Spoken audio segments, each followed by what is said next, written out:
Então, gente, ontem, domingo, dia 2 de abril, foi comemorado aí o Dia Mundial de Conscientização do Autismo, o transtorno do espectro do autismo, TEA, também conhecido apenas como autismo.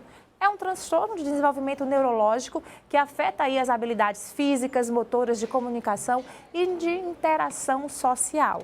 Essa condição costuma se manifestar durante a primeira infância e acomete em maior prevalência meninos. Para a gente conversar um pouquinho, né, sobre esse tema tão importante, porque a gente conversando ajuda a combater o preconceito que ainda existe, a gente está recebendo aqui o neuropediatra, Dr. Richello Lima, é o nosso amigo do Tem de Tudo. Tudo bom, Dr. Richello? Tudo bem, Shirley, uma satisfação estar aqui com você falando desse tema que é super atual e que trazer informação de qualidade para a sua audiência. É verdade, para combater o preconceito, esse é o nosso principal objetivo. Vamos primeiro entender o que é o autismo e, como eu disse aqui, por que ele afeta mais os meninos, doutor?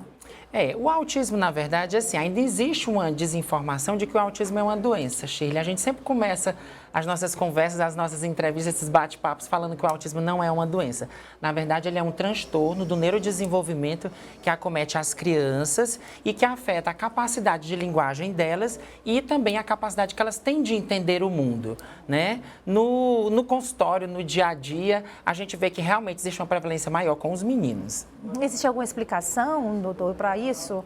O autismo ainda é um mistério, ainda tem muitas coisas misteriosas na história do autismo, mas a genética está aí mostrando muita coisa para a gente, inclusive as causas, né?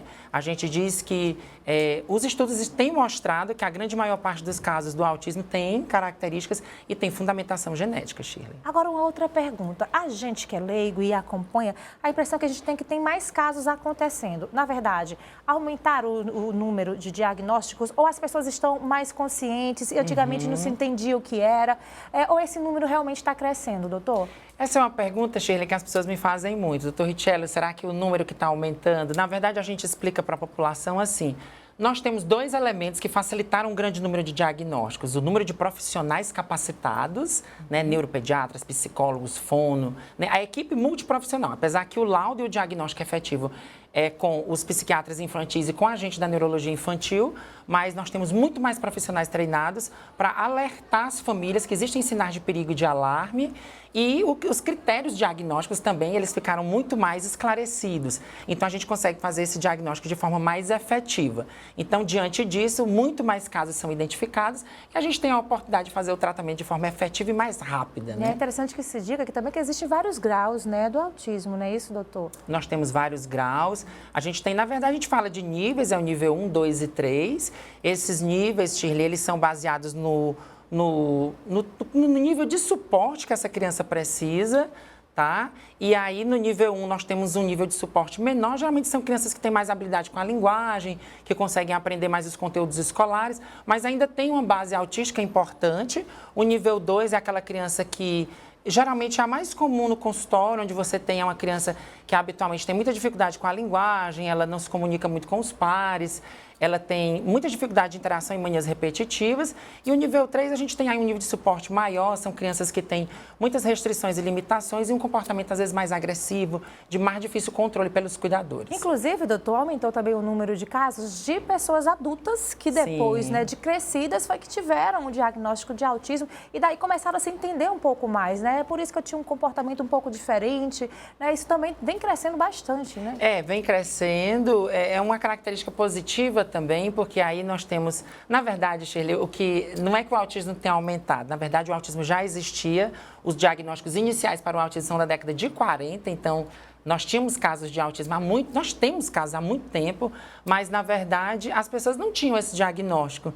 Então, ainda bem que com o desenvolvimento da ciência, né, novos profissionais capacitados, a gente consegue fazer esse diagnóstico, tanto na infância e para os que não tiveram oportunidade de diagnóstico na infância, agora na fase adulta. Doutor, é importante para a gente finalizar a nossa conversa, que daria aqui o programa inteiro, né, mas nosso tempo é corrido, mas é importante que as pessoas entendam, você falou no começo que é bom deixar claro que não é uma doença, né, por isso não existe um remédio, existe um tratamento, né, para melhorar algumas consequências que possam ter, como alguma dificuldade da fala. E existe também uma rede de apoio, né? Eu queria que você explicasse como é que é. Não vou falar aqui nem tratamento? Como é que é o acompanhamento, né, dessas pessoas com autismo? A gente sempre coloca aquela coisa que nós nunca trabalhamos sozinhos, sempre com equipes multiprofissionais. Então, além do neuropediatra, né, nós temos que ter equipe com o fono, psicólogo, terapeuta ocupacional, psicopedagogo. E é sempre importante a gente levar essa informação de qualidade, porque, inclusive, a nossa campanha esse ano é assim, mais informação e menos preconceito. Muitas vezes a gente joga até essa enquete, vamos jogar para a nossa audiência também, Shirley. Assim, quando a gente pensa no autismo, né, qual é a sua atitude, qual é a sua ação?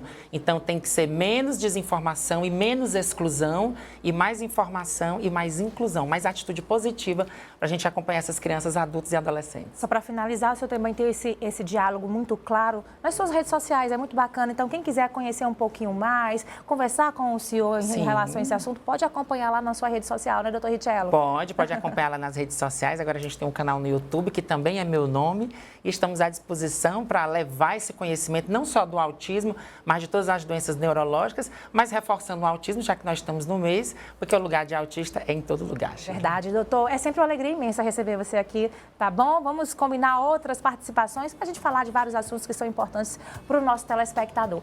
Uma semana de bênçãos iluminada para o senhor. Obrigada, eu que agradeço. Obrigada. Esse foi o nosso Hora Marcada de hoje, falando desse assunto super importante, tá certo?